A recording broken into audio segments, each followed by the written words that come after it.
GDP শব্দটি যদি elaborate করি তাহলে এর অর্থ দাঁড়ায় বা ইলাবোরেশন দাঁড়ায় গ্রস ডোমেস্টিক প্রোডাক্ট, এবং জিএনপি গ্রস ন্যাশনাল প্রোডাক্ট।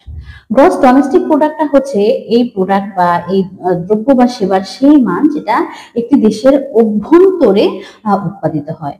অর্থাৎ দেশের নাগরিক এবং বিদেশ থেকে আগত কোনো নাগরিক যদি আমাদের দেশে এসে কাজ করে তাহলে তাদের এবং আমাদের দেশের নাগরিকের যে সম্মিলিত দ্রব্য এবং সেবার উৎপাদন সেটির যখন একটা এগ্রিগেট আর্থিক মূল্য বিবেচনা করা হয় তখন সেটাকে বলা হবে জিডিপি, অর্থাৎ দেশের অভ্যন্তরে যেটা হবে।